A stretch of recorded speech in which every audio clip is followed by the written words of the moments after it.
Hello friends, welcome to online study power.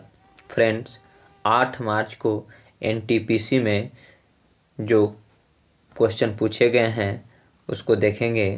तो पहला question है कि 2018 में क्रिकेट के क्षेत्र में पद्म भूषण पुरस्कार किसे दिया गया था? तो इसका राइट आंसर होता महेंद्र सिंह धोनी को। दूसरा जो क्वेश्चन है कि भारतीय संविधान के किस अनुच्छेद में राज्य के नीति निर्देशक तत्वों का उल्लेख है? तो अनुच्छेद 36 से 51 में राज्य के नीति निर्देशक तत्वों का उल्लेख है। अगला जो क्वेश्चन पूछा गया था कि प्रवासी भारतीय दिवस 2019 का आयोजन कहाँ किया गया था? तो इसका आयोजन वाराणसी में उत्तर प्रदेश में किया गया था। अगला जो क्वेश्चन पूछा गया था कि संयुक्त राष्ट्र विकास कार्यक्रम यूएनडीपी 2019 का सद्भावना राजदूत किसे नियुक्त किया गया है? तो ये पद्मा लक्ष्मी को नियुक्त किया गया है। अगला जो क्वेश्चन पूछा गया था कि मानव शरीर की सबसे छोटी हड्डी कौन सी होती है? तो कान की हड्डी स्टेपी जो होती है मानव शरीर की सबसे छोटी हड्डी होती है।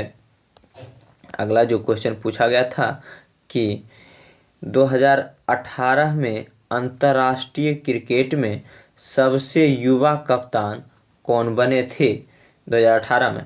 तो इसका राइट आंसर होता राशिद खान। अगला जो क्वेश्चन पूछा गया था कि 2011 के जनगणना के अनुसार सेकंड सबसे अधिक जनसंख्या वाला शहर कौन सा है? तो इसका राइट आंसर होता दिल्ली। अगला जो क्वेश्चन पूछा गया था कि आर्यभट्ट ने अपनी किताब आर्यभट्टम किस भाषा में लिखी थी? तो यह संस्कृत भाषा में लिखे थे।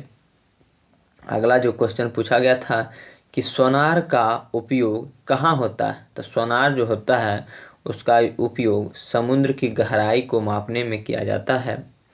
अगला क्वेश्चन पूछा गया था कंप्यूटर से, कोबोल भाषा पहली बार कौन सी पीढ़ी में यूज किया गया था? तो यह सेकेंड जनरेशन पीढ़ी में यूज किया गया था। अगला जो क्वेश्चन पूछा गया था कि अंतर्राष्ट्रीय शांति और सुरक्षा के लिए किस अनुच्छेद में बताया गया है? तो इसका राइट आंसर होता अनुच्छेद 51। अगला क्वेश्चन जो पूछा गया था कि छलिया नृत्य किस राज्य का लोक नृत्य है? तो यह उत्तराखंड राज्य का लोक नृत्य है छलिया नृत्य।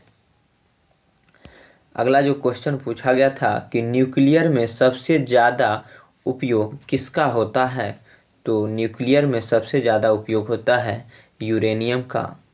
अगला जो क्वेश्चन था कि संविधान के बारे में सब कुछ संक्षिप्त वर्णन किसमें है? तो वह प्रस्तावना में है। अगला जो क्वेश्चन पूछा गया था ब्लड प्रेशर किस पर मापा जाता है? तो ब्लड प्रेशर जो होता है वो धमनी पर मापा जाता है। अगला क्वेश्चन पूछा गया था कि अरबों तारे धूल बादल से मिलकर किसका निर्माण होता है? तो आकाश गंगा का निर्माण होता है। अगला क्वेश्चन पूछा था कि पादप जगत का उभयचर किसे कहा जाता है? तो पादप जगत का जो उभयचर है उस ब्रायोफाइटा को कहा जाता है। अगला क्वेश्चन था कि पाणिनि ने कौन सी बुक लिखी है? तो पाणिनि जो है वो अष्टाध्यायी बुक लिखे थे। अगला जो प्रश्न पूछा गया था कि अकबर ने किस वर्ष इबादत खाना का निर्माण कराया था? तो इसका राइट आंसर होगा 1575 में। अगला क्वेश्चन पूछा गया था बीज के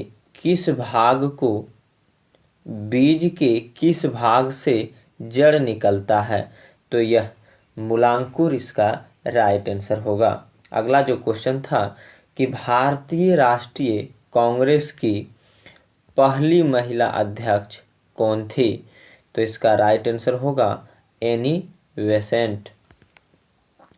देखिए फ्रेंड्स, अगला जो क्वेश्चन पूछा गया था कि लद्दाख के वर्तमान में उपराज्यपाल कौन है, तो इसका राइट आंसर होता राधा कृष्ण माथुर।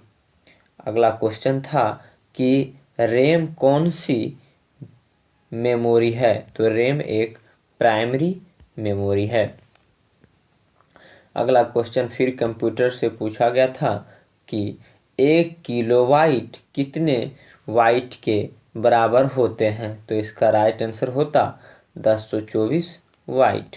अगला क्वेश्चन पूछा गया था कि भारत की स्वतंत्रता से पहले 6 वर्षों तक कांग्रेस के अध्यक्ष कौन रहे थे, तो इसका राइट आंसर होता मौलाना अबुल कलाम आज़ाद।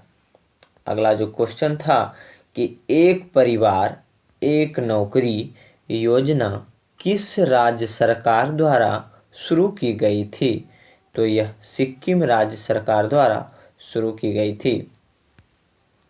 अगला क्वेश्चन पूछा गया था कि यूनेस्को से 2019 में कौन से 2 देश अलग हुए हैं, तो इसका राइट आंसर होता अमेरिका और इजराइल देश।